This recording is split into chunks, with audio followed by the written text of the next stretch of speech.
Portugal já escolheu. Um novo ciclo político começa agora. O que vem depois das eleições?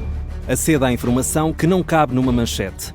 Assine hoje, com até 55% de desconto, e habilite-se a ganhar um dos 10 cartões oferta FNAC que temos para oferecer. Tudo em observador.pt. Muito em ponto.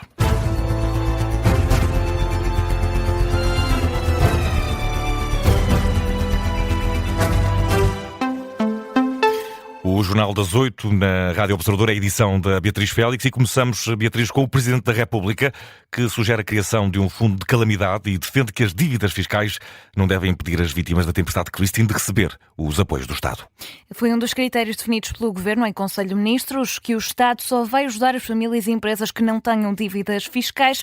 Ora, esta tarde visita Alcácer do Sal, Marcelo Rebelo de Sousa discorda e diz que deve ser criado um regime mais favorável para as pessoas afetadas. Esse aí tem que ser protegido. Aí tem havido uma preocupação de encontrar com medidas, para já imediatas, a suspensão de obrigações fiscais ou do cumprimento de obrigações fiscais, e depois tem que se ver, efetivamente, como é que as pessoas recuperam de forma a poderem pagar impostos. Não podem ser penalizados por isso, é isso? Não, sobretudo devem ser ajudados por aquilo que lhes aconteceu. Exatamente, não é só não ser penalizados, mas terem um regime mais favorável por causa disso. Marcelo Rebelo de Sousa insiste ainda na necessidade de criar um fundo de calamidade para situações que possam ocorrer no futuro. Há países mais avançados que criaram fundos de calamidade avultados para quando chegar uma situação dessas poderem enfrentar. Não ter de ser cada vez que sucede, vamos lá ver onde é que vamos buscar dinheiro ao Orçamento de Estado ou a fundos europeus, ou vamos buscar de emergência para resolver. É uma ideia a discutir. Presidente da República, Marcelo Rebelo de Sousa, num registro captado pela SIC Notícias. E Beatriz, o mau tempo parece finalmente estar a dar tréguas.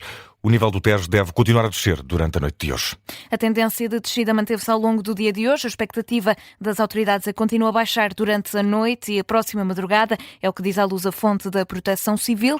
Diz que, embora ainda haja bastante caudal, está a ser um final de tarde mais tranquilo no que diz respeito ao risco de inundação. A barragem de Castelo Bode está a fazer descargas, mas mesmo assim o volume de água libertado está a ser conjugado com as barragens espanholas para garantir que o nível do Tejo continua no processo de descida. Por isso, não são para já esperados mais problemas.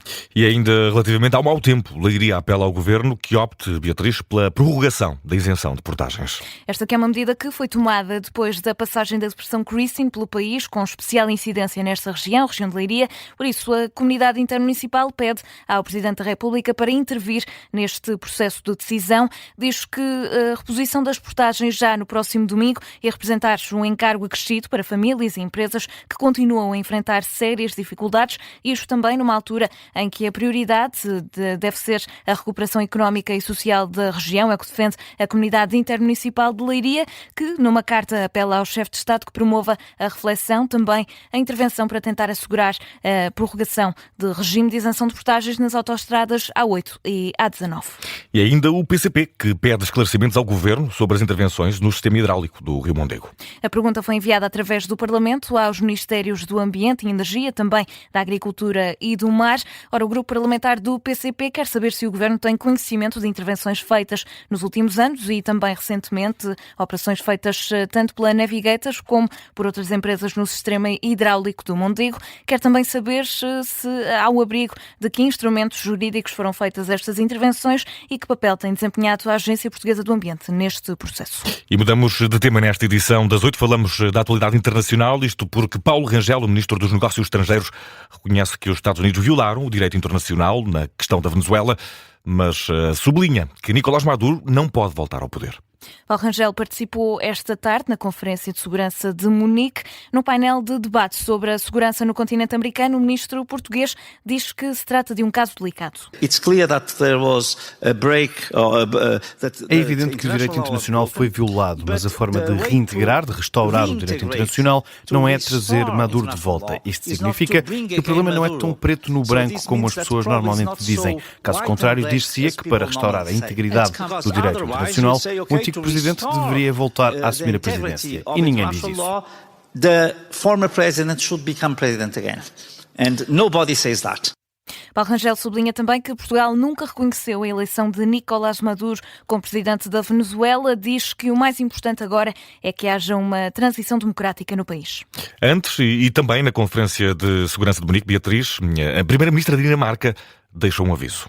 Mette Frederiksen declarou que um ataque dos Estados Unidos à Groenlândia para reivindicar o controle do território representaria o fim da NATO, da Aliança Atlântica. Já a Presidente, aliás, do Banco Central Europeu recomenda à Europa a fazer uma transição de autonomia estratégica nas cadeias de abastecimento. Christine Lagarde sublinha que o comércio não envolve apenas a economia, mas precisa também de segurança. E também a marcar este sábado, na atualidade internacional, os Médicos Sem Fronteiras, que suspendem parte das operações na faixa de Gaza. Um anúncio que foi feito hoje. Em causa estão várias intimidações, isto porque vários doentes e funcionários do hospital relataram a presença de homens armados encapuzados num dos maiores hospitais ainda em funcionamento na faixa de Gaza. Foi então o que levou a que fosse tomada esta decisão por parte dos Médicos Sem Fronteiras. Num comunicado, esta organização humanitária informou que todas as atividades médicas não críticas no Hospital Nasser foram suspensas devido a falhas de segurança. São então mencionadas as presenças, aliás, dessas pessoas armadas, ainda por identificar, que comprometem a segurança tanto de equipas médicas como de doentes. E mudamos de tema nesta edição das 8 para o desporto, mais concretamente para o futebol, isto porque a atualidade desportiva continua a ser marcada pelas polémicas do clássico entre Porto e Sporting da passada segunda-feira. Ora, o técnico do Dragão, Francesco Farioli, pede mais atenção ao futebol dentro das 4 linhas. Já o técnico dos Leões, Rui Borges, diz, Beatriz, que há coisas que não se podem ignorar. O Futebol Clube do Porto joga amanhã na Madeira, frente ao Nacional, às 15h30 da tarde. Na divisão à partida, o técnico dos Dragões foi questionado sobre os incidentes da última jornada, com apanha-bolas a esconder bolas do terreno do jogo. Diz que a atenção devia estar no que é feito dentro do campo e não naquele que é feito fora dele.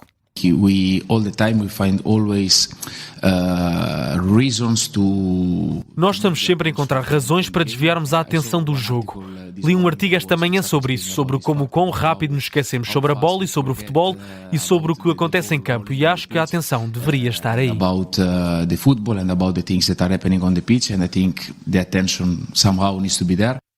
Esta tarde, Rui Borges tinha também abordado a polémica da jornada passada. Fala num passo um século para trás. Independentemente de não ter sido um grande jogo naquilo que era a parte de golos, talvez, porque o jogo tem muitas nuances, deve-se valorizar muito mais isso. Agora, também concordo que não se deve relativizar aquilo que se passou, ou algumas coisas que se passaram, porque estamos num século...